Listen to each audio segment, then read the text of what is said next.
Good morning, ladies and gentlemen. My name is Clay, and I am the Bucks believer. Today, we saw the Boston Celtics snap the Milwaukee Bucks winning streak with a final score of 122 to 114. In this game, the Celtics absolutely shot the lights out, and while that in large part can be attributed to the Celtics making some really difficult shots, at the same time, the Bucks need to do a better job in making three-point looks much more difficult on the opposition. In this one, the Celtics shot a ridiculous 22 for 47 from three-point range, which equates to a 46.8 three-point percentage, which is simply not good enough if you are the Bucks. In order to beat teams that are as high quality as the Celtics, you're going to have to force them to shoot a lot worse from the three-point line than that 46.8% mark.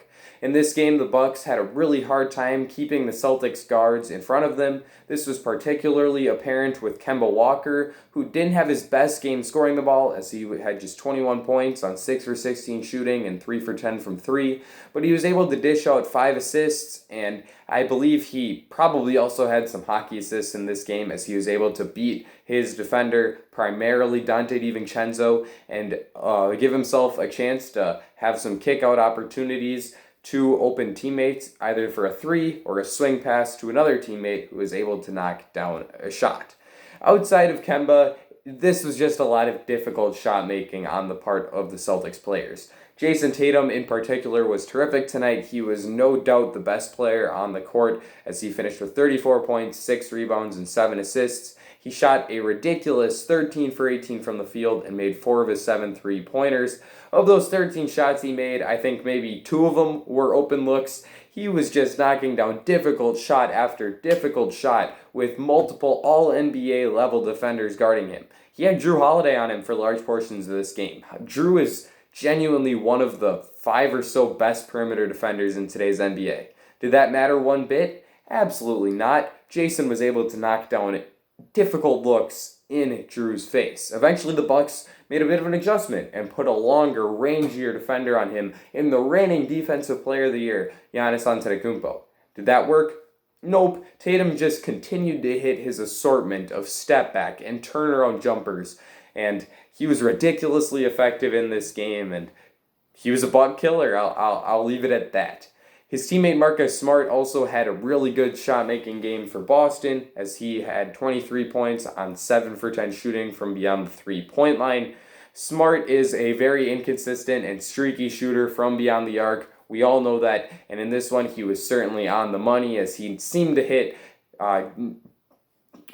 pull-up dribble or pull-up three-pointer after pull-up three-pointer, and really made the Bucks defense pay if they were sagging off of him and giving him any space whatsoever. The three-point shooting was one major reason why the Bucks lost this game. However, right off the top of my head, I can immediately think of a second reason, and that has to be the center battle. Robert Williams was terrific for the Celtics tonight. He only had 7 points on 3 for 5 shooting, but oh boy did he do just about everything else for the Celtics in this game. He grabbed 9 rebounds, dished out 6 assists, blocked 5 shots, and had 2 steals. He was a menace on the defensive end. He did a great job of protecting the rim and had a couple pretty emphatic rejections on Bucks layup attempts on both Dante DiVincenzo and Drew Holiday that really stood out to me over the course of this game. It also seemed like the Celtics were using him a bit more as a passer, where he does seem to have some feel. And I think that that's an area that the Celtics could use him a bit more in, because as we saw in Marcus Smart's absence over the past couple months of the season, this Celtics team is certainly starving for a little bit more playmaking. And if they can get that out of the center position a little bit more than they have in the past with Daniel Tice and Tristan Thompson, well, that makes Robert Williams an even bigger threat for the Celtics team. One big reason why Williams was able to thrive in this game is because Brook Lopez, quite frankly, was just torched. Lopez had 6 points on 2 for 10 shooting. Williams wouldn't allow him to do anything inside the arc, as Lopez went 0 for 4 on 2s. He did make 2 of his 6 three-pointers, but When you shoot 6 of those, you probably should make 2 of them. And Lopez just really struggled on defense, where Williams was able to exploit that matchup time and time again. We've seen Brook struggle against high-quality centers in the past, as guys like Nikola Vucevic and Nikola Jokic have really torn him up on the offensive end of the court.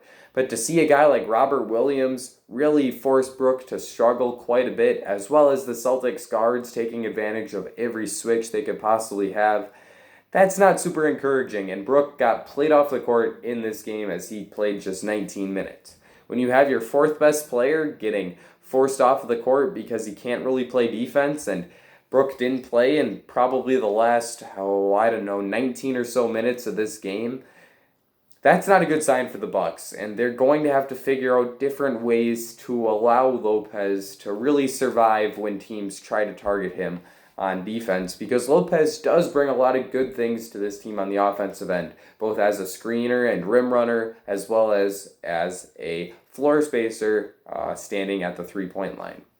Lopez did have a few positive moments in this game, as he did a great job of bullying Taco Fall when the 7'5" big man from UCF entered the game.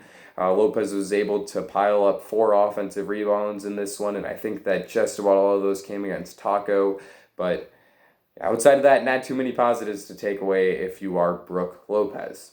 His teammate Giannis Antetokounmpo, the star of this Bucks team, also really struggled once again for the Bucks. The Greek Freak finished with 16 points, 8 rebounds, and 5 assists on 6 for 12 shooting, which is not terrible by any stretch, but with Giannis, we are accustomed to seeing a level of aggression and force that just hasn't been present over the past 2 games against the Celtics. And in this one, it left the Bucks offense feeling like it was lacking a major source of production. Jrue Holiday and Chris Middleton both had solid games, scoring 17 and 19 points respectively on pretty solid and efficient shooting, but the Bucks really needed Giannis to be playing at his MVP level tonight, and he just apparently is not at 100%. I know that he's claiming that he's completely healthy and he's having no further trouble with what I believe was a knee sprain that caused him to miss Monday's game against the Pacers, but as a viewer, my eyes are telling me that, he probably needs some more time to let this heal up. As the Bucks fell behind by more and more, it felt like Dante DiVincenzo really was not helping them out. DiVincenzo just kept taking bad shot after bad shot, and he ended up shooting just 5 for 15 from the field and 3 for 9 from the three-point line. As the Bucks fall behind, they're going to need their young players to step up and make some big plays, and it felt like DiVincenzo was aware of that. He just was forcing it a little bit and taking some ill-advised shots. So from Dante, this is a pretty simple fix. Make sure when your team falls behind, you're still playing within the flow of the offense and not trying to do too much. Outside of that, I don't have too much to say on Dante's game. He did need to do a better job on defense against Kemba Walker, but as the game went on, I do think that Dante improved. Finally, I will touch on one bright spot for the Bucks, as I don't really think that I've had too many positives to point out in this game, but Sam Merrill played really well today. He played 20 minutes, which has to be a career high for him.